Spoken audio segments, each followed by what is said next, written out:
السلام علیکم ګرانو کتونکو، نوید بهزاد تاسو سره مخاطب یم او قدرمنو تیرو ورځو کې یو ویډیو ډېر زیاته وایرل شوله چې په هغې کې یو څو کسان دي په ګاډي کې ناست دي او په هغې کې بیا خصوصا یو هلک دی چې هغه روان ګاډي سره منډې وهي او بیا روان ګاډي ته په یو انداز کې وروخیږي او بیا د هغې د پاسه ګډیږي او بیا کم انداز کې هغې هغه ګاډی ځغلوي او پکې کله په روډ باندې کله برابره کی، کله مخکې کی، کله رستو کی، کله څه چل کی، کله څه چل کی. یو عجیبه قسم کرتبونه، یو عجیبه انداز کې هغه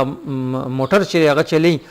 او په شاته ورپسې په موټر سایکل باندې یو کس یو هغه دی هغه ویډیو جوړوي او بیا په ویډیو باندې چې کومه ګانه لګېدلې ده هغه زما په خوله نه راځي چې لکه مطلب یې دا دی چې ما څه شراب څښلي او پته نه زه څه نشه کې یم، داسې څه ګانې پې بیا لګولې ده که نه.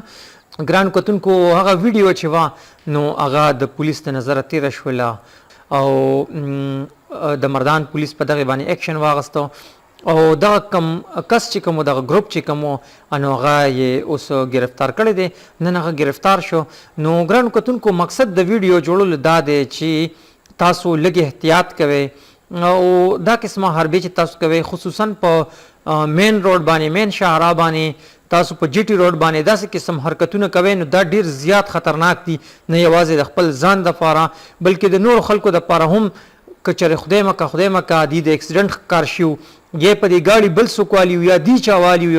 نو څونه غټ نقصان به شوی.